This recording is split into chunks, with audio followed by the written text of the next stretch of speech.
The search for an adrenaline rush at Sunset Cliffs leads to an urgent 911 call.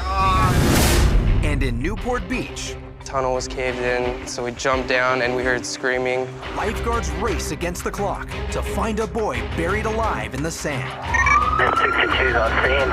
We have multiple people digging in the sand. They were digging. It just didn't seem like they were digging deep enough and time was running out. Newport Beach is one of the most popular vacation spots in Southern California. Home to the Balboa Peninsula and the legendary surf spot, The Wedge. This typically sunny city is a destination for beachgoers worldwide. Newport has some unique weather characteristics. It has, of course, the ocean offshore. Behind it, you have Newport Bay and the harbor there. So you get water on both sides of Newport Beach. With a little bit more water like that, it's going to make the air temperatures a little bit cooler. When Newport exhibits these conditions, there's a tendency for people to stay out of the water. But just because they're out of the water doesn't mean they're out of danger. In the summer of 2011, 17-year-old Matt Mina flew out from Virginia to spend time with his cousins in beautiful Newport Beach. Well, that day at the beach, the water was too cold, so me and Matt decided to start digging a hole. For 3 hours, the boys continued to dig. After reaching a depth of 7 feet, they began tunneling. 10 minutes later, I kind of got over it, and he kept digging, and we were just hanging out next to the hole. And we called him out, and hey, you know, Matt, come out, let's play football or something. And we looked down, and the tunnel was caved in, so we jumped down, and we heard screaming. The tunnel caved in around Matt, and the hole filled. Within seconds, he was trapped in a 10,000-pound sand avalanche. My brother and my cousin's boyfriend jumped down and started digging while I rushed and sprinted to the lifeguard tower asking for shovels and help. The Newport lifeguard at Tower 52 sent out the Mayday call, Code 3. When Matt's cousin told me that he was stuck in the sand, my training kind of took over. So I knew to call it in right away and then just run down and start digging, enlist people around to start helping out and dig until we could get more resources on the scene. Newport Battalion 6 and responding units. Calling party advised a teenager was digging a 6-foot trench in the sand. They're trying to dig him out at this time. Captain Brian O'Rourke was on a Newport Beach lifeguard boat when the call came in. I heard that there's a possible sand collapse, somebody buried in the sand. So I jumped off the boat and swam in. I got right into the hole, and Matt's family members, they were screaming and they're going right about there. And we just started digging, trying to just get some sand. Hopefully we could find them within seconds. Lifeguards and the rest of the fire department worked as a team to take control of the operation, while Matt's cousins watched helplessly from the sidelines. Who he is? Yeah, I know who he is. You know, like his first name, last name? After all the fire department cleared everyone out, and when they were digging, it just didn't seem like they were digging deep enough and time was running out. Units from all over the city responded in massive numbers. 62's on scene. We have multiple people digging in the sand. Trapped without oxygen, the clock begins ticking on Matt Mina. Matt has between 4 and 6 minutes before the risk of serious brain damage. The day that Matt was buried under the sand, I was what they call the incident commander, or the IC, in charge of the overall operation. So my job is essentially to show up and try and make some organization to the chaos that's already happening. 26 at this time will need additional manpower to assist with digging. Word of the collapse spreads, sending the beach into a panic. And police are called for crowd control, while more search and rescue teams respond to the beach. Lifeguard Alex Skur arrives 12 minutes after the initial call. When we arrived at the incident, there was quite a few people in a big circle surrounding the event. Listen up! Get behind the emergency vehicle! Now! Went and reported to the incident commander, and he told me to go find Captain O'Rourke and start digging. Removing the sand posed an immense problem to the rescue effort. With every handful they scooped out, another slid back in. They had to dig outward before they continued downward. 15 minutes in, and Matt was still 4 feet underground. Based on that, I had to start formulating a plan of what we were going to do and how many resources we were going to need to take care of that. I put one of the captains in charge of just the diggers inside of the hole. I'm gonna ask everybody to take 5 steps back. And I had another captain in charge of the perimeter. Rescue workers teamed with bystanders to create concentric circles of diggers around the point last seen. But even with all the manpower and organization, progress was painfully slow. After the first 20 minutes when the fire department was digging, I couldn't comprehend it, but I thought he was for sure dead. Hey, you guys gotta jump out to where the sand's wide. A lot of chaos going on, a lot of people panicking, and then we had more resources come in. We just kept digging and digging, but it was frustrating because every time we made a lot of progress digging the hole, it just kept caving in around us. In the back of your mind, it didn't seem like there was gonna be a good outcome in the situation. Keeping the sand out of the hole proved to be a massive undertaking. Rescuers were forced to widen the opening by 20 feet across, or risk a chance of a second collapse. This extra step took time, something Matt did not have. In our business, we have what we call an incident clock, and our dispatch center will tell us when we've been on scene for 15 minutes. So in this case, and that starts triggering more alarms in our head. Everybody knows that the human brain can only sustain about 4 to 6 minutes without oxygen. It had been 20 minutes since the sand collapsed on Matt. The crowd of spectators continued to grow. And I was starting to become very concerned that this operation was going on for so long that Matt wasn't alive down there. And then I have to start then taking a look at what we're going to do with all these people that are on the beach, all these rescuers that are in the hole, the news helicopters above us. It was just this humongous operation with hundreds of people watching. And if we pull this teenager out that isn't alive, now there's the psychological trauma of everybody else that happens to be at the beach that day. 25 minutes in, people began preparing for the worst, but lifeguards in the hole continued their frantic digging. I was exhausted digging sand that weighs, it was so heavy digging out, but it was also like an adrenaline that you don't feel every day. None of us, nobody on that beach was, giving up until we found them. These firefighters and these lifeguards and even the citizens, I couldn't have pulled them out of that hole with a taser gun. They were in there and they were going to stay in there. And for over 30 minutes, rescuers worked at a feverish pace before seeing any sign of Matt. Hey, I see his head! I remember pretty vividly right when I saw his head and the paleness of his face that I didn't think he was alive. Back up if you're not a firefighter or lifeguard. Back up. Didn't hear if he was breathing or not, or out of all the screaming and the crowd, my head just went deaf. Guys, start backing up. Let's go. Back up. The first time I saw his face, he was just unconscious. And he just sandy, pale. Easy, guys. Easy. Whoa, whoa, whoa, whoa.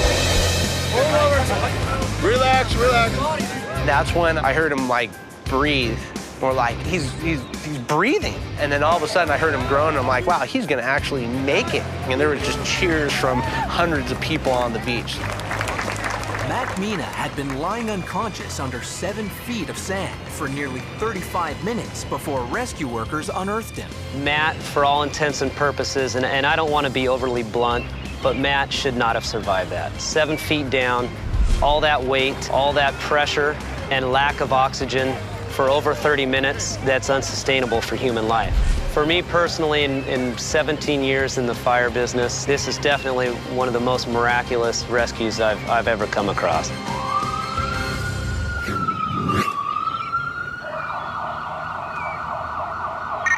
RT-27, you don't get to the hole. Newport off, copy. 90 miles south of Newport is San Diego. Dispatch from San Diego responding 3141 Ocean Front Walk.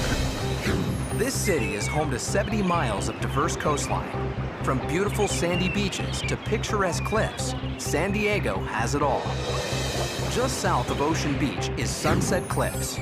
Here, there are no traditional lifeguard towers, so veteran lifeguard Sergeant Rick Strobel must make routine patrols of this dangerous but popular surf spot. We're in an area called Sunset Cliffs.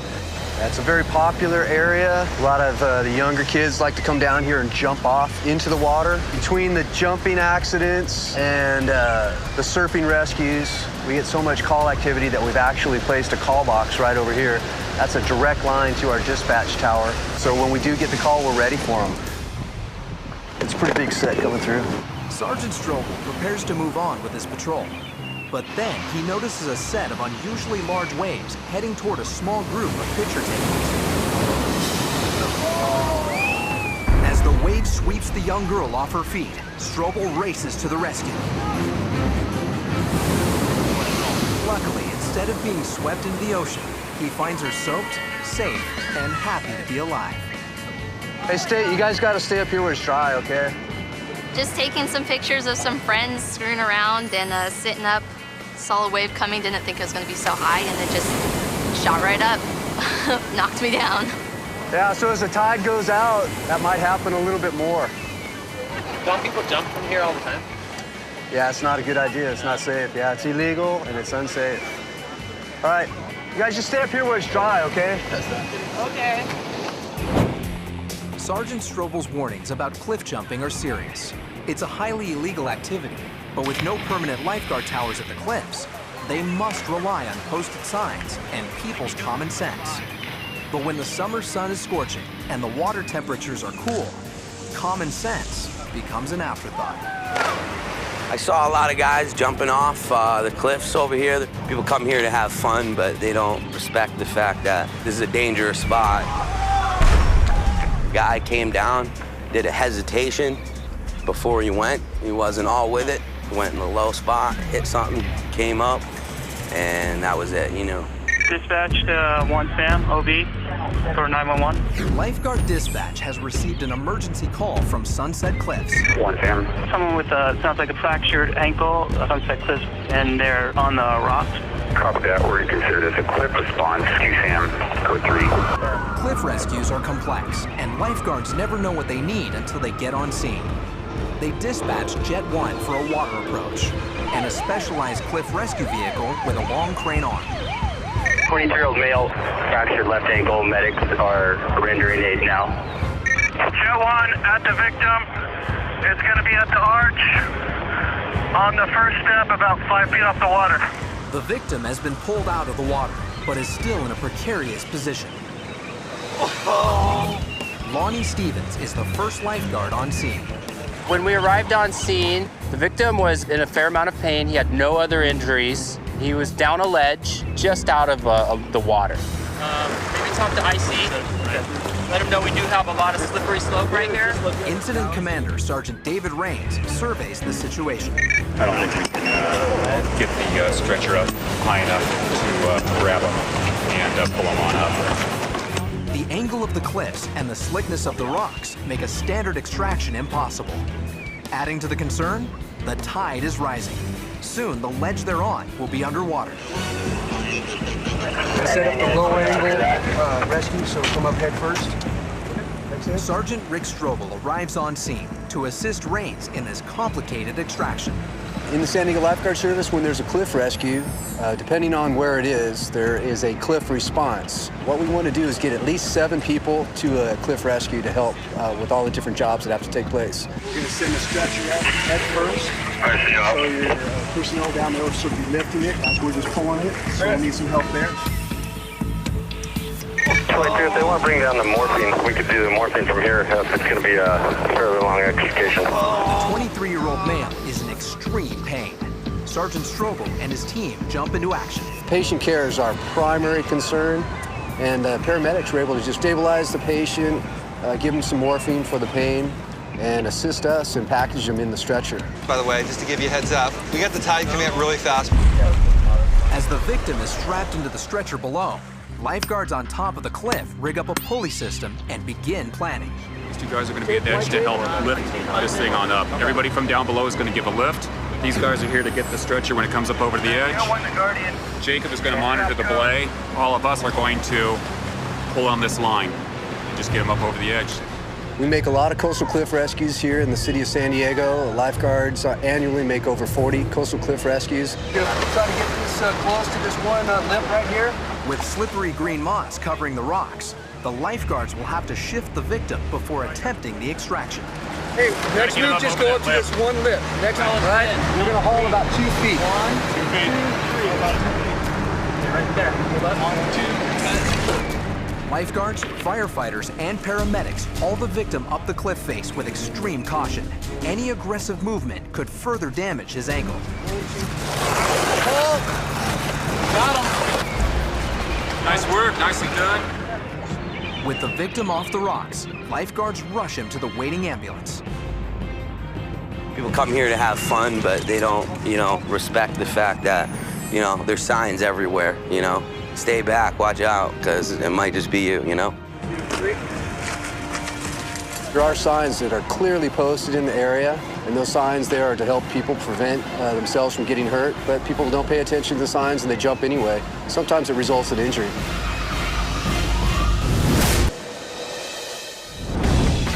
This is Ocean Beach, San Diego. The primary landmark? Ocean Beach Pier. When the weather is good, thousands of people come out to surf and swim in the warm water, keeping the lifeguards incredibly busy. But sometimes saving lives has nothing to do with jumping into the water. Okay, we had a homeless individual and his friend brought him down to the water to try and kind of basically take a bath. He went in with all his clothes on, and then some people were concerned.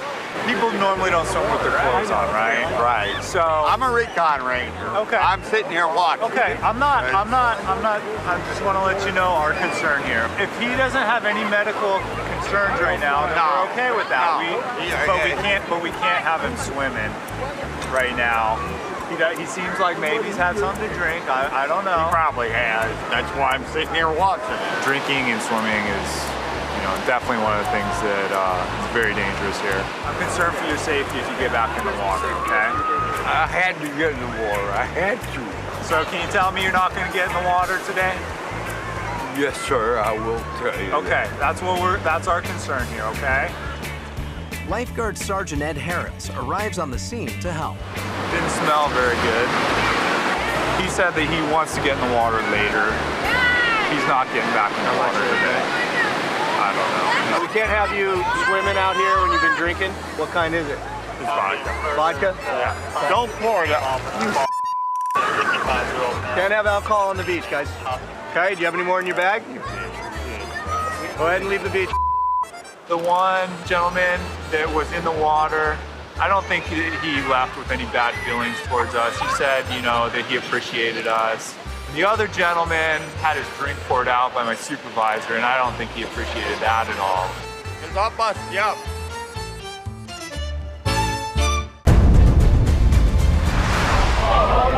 Back up if you're not a firefighter or lifeguard. In the summer of 2011, 17-year-old Matt Mina dug a 7-foot hole in the sand before it collapsed on top of it. Frantically, rescuers dug for an exhausting 35 minutes before reaching it. And to the surprise of everyone, they found Matt alive. Matt got lucky. They moved his head back and forth and created an air pocket, and that bought him some time. And obviously, if anybody takes anything out of this hole digging situation, just have fun, build sandcastles, enjoy the beach, but just do not dig these things deeper than mid-shins or your kneecaps. This is not just anything that should be taken lightly. I mean, it definitely could kill you, and Matt got lucky that he's alive today. 6 weeks later, Matt returns to Newport with his mother, Melissa, his father, Manuel, and his sister, Megan. Eternally grateful, the family finally gets an opportunity to meet Matt's rescuers face to face. Hi, I'm Brian O'Rourke. Hey, Matt, how's it going? No shades. Hey. Thank you. Hey, no problem. Excited to see Matt return to the beach, first responders gather for a chance to meet the thankful family. I'm happy for Matt and his family. This was a miraculous rescue. The people here in Orange County have very good emergency response systems, and it all came together that day. From the bottom of my heart, man, thank you very much. News of Matt's return brings more rescuers back to headquarters. And soon his mother, Melissa, finds herself overcome with gratitude. Being a parent, it changes you. You realize how precious life is. We're so happy and grateful that we were given this opportunity to be here today, to be able to personally come and thank everybody that helped save him. When was the first time you realized that you got pulled out of the hole and that happened to you?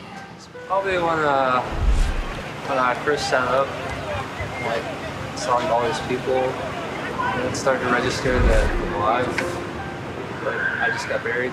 So we were very fortunate the way everything played out that day. The adrenaline that you get doing this job, lifeguarding, is something that is a feeling that most people don't get to feel.